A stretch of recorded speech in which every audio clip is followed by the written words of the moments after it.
High বন্ধুরা, তোমরা সবাই কেমন আছো? আমরা তো খুবই ভালো আছি। আশা করি তোমরাও খুব খুব খুব ভালো আছো। রি কিচেনে তোমাদের সবাইকে স্বাগত। তো আজকে রাত দেখো আবার একটা নতুন ভিডিও নিয়ে চলে এসেছি। তো আজকে শ্রাবণ মাসের তৃতীয় সোমবার। তো শ্রাবণ মাসের তৃতীয় সোমবারে কী কী রান্না করলাম, কিভাবে করলাম, কি কি উপকরণ নিয়ে করলাম, সবই আজ তোমাদের সাথে শেয়ার করব। তো দেখো ফার্স্টে দেখো একটা নিরামিষ রান্নাই করব। তো নিরামিষ কী রান্না করছি সেটা আমি তোমাদের সাথে পরে শেয়ার করছি। আর দেখো আমি এখানে কিছু ঢ্যাঁড়স নিয়ে নিয়েছিলাম। অবশ্যই ঢ্যাঁড়সগুলো আগে ধুয়ে নেবে, পরিষ্কার করে নেবে, কারণ কেটে নেওয়ার পর ঢ্যাঁড়স একদম ধুতে যাবে না, তাহলে ঢ্যাঁড়সের যে একটা হররের ব্যাপার থাকে সেটার জন্য আর রান্নাটা ঠিকঠাকভাবে হবে না। তো দেখো আমি ভালো করে কেটে নিলাম আর খুব সুন্দরভাবে প্লেটে সাজিয়ে নিলাম। এবার এতে আমি কি কি মশলা দিচ্ছি, কিভাবে দিচ্ছি সেটাই তোমাদের সাথে শেয়ার করছি। নুন দিলাম স্বাদ অনুসারে, তোমরা নুনটা যেরকম খাবে সেরকম অনুযায়ী দেবে। আর এই রান্নাটা সম্পূর্ণই নিরামিষ। তো দেখো নুন দিয়ে দিলাম স্বাদ অনুসারে, হলুদটাও দিয়ে দিলাম, হলুদ গুঁড়ো সেটা দিলাম আমি 1.5 চামচের মতন, 4 চামচের 1.5 চামচ। আর দিয়ে দেবো লঙ্কা গুঁড়ো। তো এখানে কিছু গুঁড়ো মশলা আমি অ্যাড করব, বেশি কিছু না। দেখো লঙ্কা গুঁড়ো দিলাম ওই 1 চামচের মতন, 4 চামচের। তোমরা ঝাল অনুসারে যেমন ঝাল খাবে তেমন তোমরা দিও। আমরা যেহেতু ঝালটা একটু বেশি খাই তাই ঝালের পরিমাণটা। আর দেবো একটু জিরে গুঁড়ো। আর জিরে গুঁড়োটা তোমরা ইচ্ছা অনুসারে দেবে, যদি দিতে পারো দেবে, না দিলে না দিতে পারো, জিরে গুঁড়ো না দিলেও চলবে। তো এটা দেওয়ার পরে দেখো আমি খুব ভালো করে মিক্স করবো। আর যেহেতু আমার দেখো না ছুরির সাহায্যে হাতটা কেটে গেছিলো, তাই আমি আজ হাত দিয়ে মাখাতে পারিনি, যেহেতু লঙ্কা গুঁড়ো ছিল, তাই আমি চামচের সাহায্যে খুব ভালো করে মিক্স করে নেবো। তো দেখো খুব সুন্দরভাবে মিক্স করে নিচ্ছি। আর প্রত্যেকটা ঢ্যাঁড়সের গায়ে সমস্ত মশলাগুলো লেগে যায় সেরকমভাবেই আমি মিক্স করে দিলাম। তো এই সময় বলি, যদি আমার রান্নাগুলো তোমাদের ভালো লাগে অবশ্যই লাইক, কমেন্ট, সাবস্ক্রাইব করে আমার পাশে থাকবে। আর আমিও তোমাদেরকে সুন্দর সুন্দর রান্না উপহার দেবো। তো দেখো মশলার সাথে সমস্ত ঢ্যাঁড়সটা খুব সুন্দর করে মিশে গেছে। এবার আমি এইটা দেখো খুব সুন্দর করে আমি অনেকক্ষণ ধরেই মিক্স করছিলাম। এইটা না হাতে করলে বেশি ভালো লাগে, তো হাতে যেহেতু দিতে পারিনি তাই আমি চামচের সাহায্যে করলাম। তোমরা অবশ্যই হাত দিয়েই তোমরা করে নিও। তো দেখো আমার হয়ে গেছে প্রায় মিক্স করা খুব সুন্দর করে। আর এইটা আমি রেখে দেবো বেশ কিছুক্ষণ, ওই ধরো 10 মিনিটের মতন, যাতে ঢ্যাঁড়সের মধ্যে সমস্ত মশলা ঢুকে যায়। আর দেখো চাপা দিয়ে দিলাম। এবার দেখো আরও কী কী উপকরণ নিচ্ছি সেটাই আমি তোমাদের সাথে শেয়ার করছি।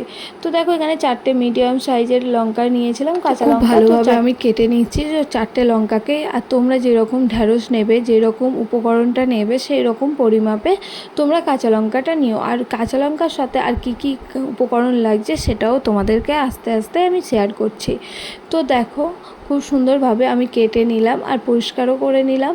এবার দেখো যেহেতু আমি কাঁচা লঙ্কাগুলোকে আগে ধুয়ে নিয়েছিলাম, তো দেখো আর ধোয়ার প্রয়োজন নেই, আর ওই জন্য কেটে নিয়েছিলাম। তো এবার দেখো ঢ্যাঁড়সের ওপরে আমি আর কি কি মশলা দিলাম।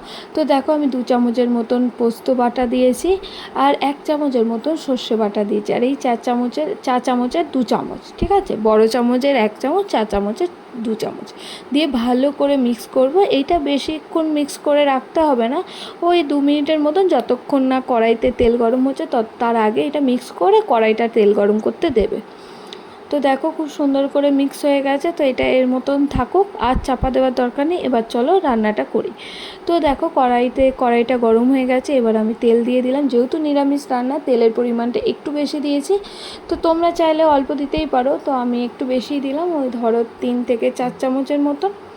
তো একটু গরম হয়ে যাক, তাতে আর কি কি ফোড়ন দিচ্ছি সেটাই তোমাদের সাথে শেয়ার করছি। তো দেখো কিছুটা কালো জিরে ফোড়ন দিলাম। এবার কালো জিরেটা না একটু বেশিক্ষণ ধরে ভাজবে, যতক্ষণ একদম কালো জিরেটা খুব সুন্দর করে ভাজা হয়ে যাবে। তো দেখো খুব সুন্দর করে ভাজা হয়ে যাচ্ছে। আর কাঁচা গন্ধটা, যেটা ফ্লেভারটা চলে গিয়ে একটা সুন্দর ফ্লেভার আসবে, ততক্ষণ তোমরা ভাজতেই হবে, ঠিক আছে। এবার দিয়ে দিলাম কাঁচা লঙ্কা।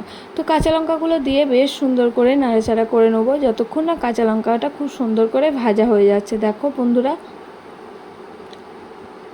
তো আমার এই নিরামিষ রান্নাগুলো তোমাদের কেমন লাগে একটু কমেন্ট করে জানাবে। আমি যেমন আমিষ রান্না করি, তার সাথে সাথে আমি নিরামিষ রান্নাও কিছু কিছু রান্না তোমাদের সাথে শেয়ার করছি। তো আমার নিরামিষ রান্নাগুলো কেমন লাগছে তো তোমরা একটুখানি আমাকে বলতে ভুলো না, ঠিক আছে।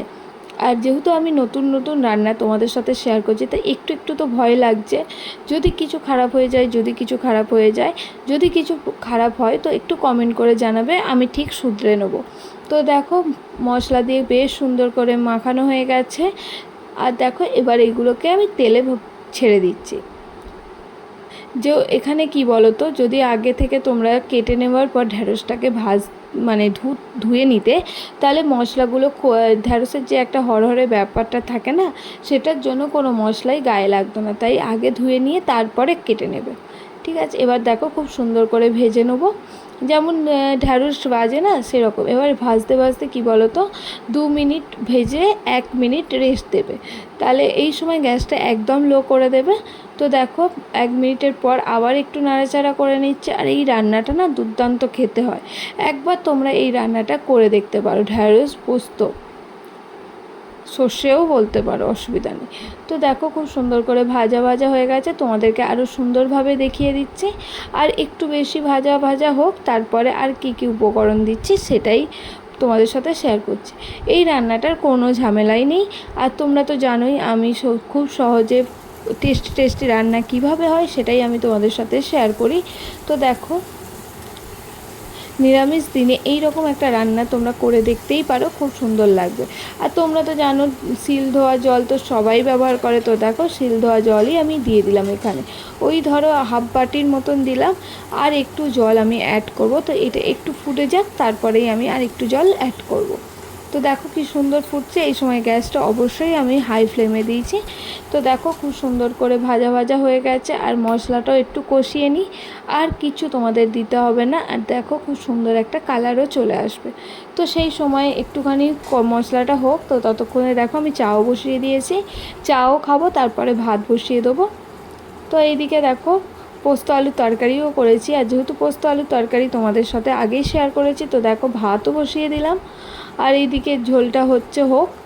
আর দেখো তো পোস্ত আলুর তরকারি আমি তোমাদের সাথে আগেই শেয়ার করেছি, তাই আর শেয়ার করলাম না। তবে এই পোস্ত আলুটা একদম গামাখা। তো ওইটা ছিল একটু জল মানে একটু গ্রেভি আর একটু গামাখা। দেখো ভাতটাও হয়ে গেছে। আর ভাতটা আমি নামিয়ে নেবো, আমি না ডেচকিতেই ভাত বসাই।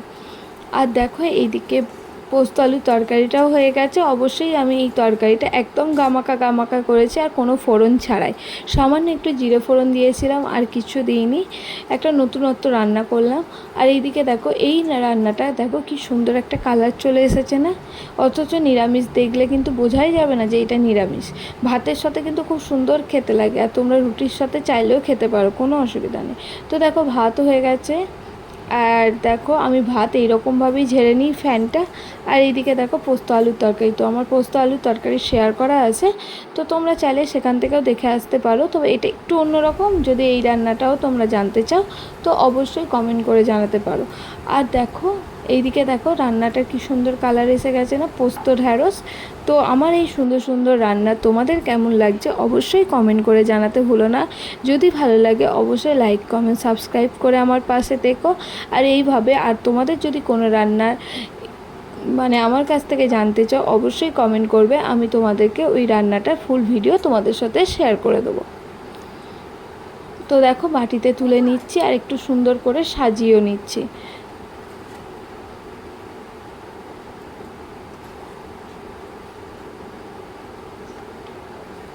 তো দেখো বাটিতে খুব সুন্দর করে সাজিয়ে নিচ্ছিলাম। আর দেখো দেখতেও কিন্তু খুব ভালো হয়েছে, তাই না? কেউ বলবেও না যে এটা নিরামিষ বা আমিষ, কিন্তু এটা নিরামিষই ঢ্যাঁড়স পোস্ত। ঠিক এইভাবেই করবে, তাহলে একটা আলাদা ফ্লেভার আসবে।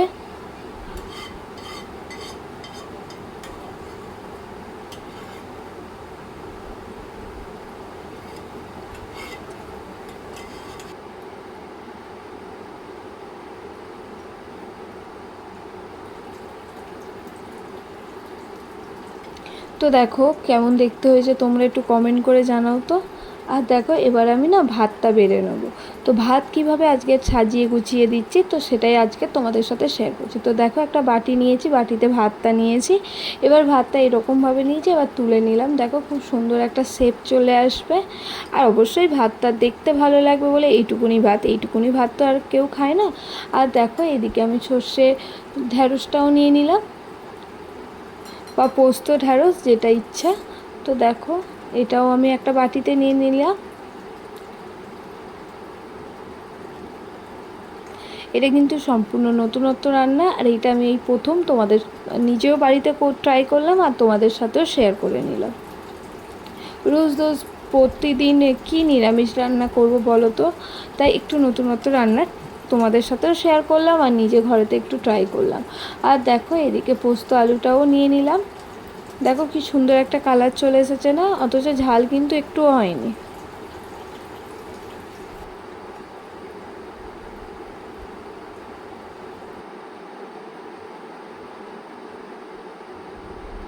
তো দেখো আমার রান্নাটা নেওয়া হয়ে গেছে আর ভাতও বেড়ে নিয়েছি, আর একটু সুন্দরভাবে পরিবেশন করে খেতে দিলে খাওয়ার ইন্টারেস্টটাও বাড়ে আর দেখেও যেন পেটটা আর একটু ভরে খিদে পায়, তাই না?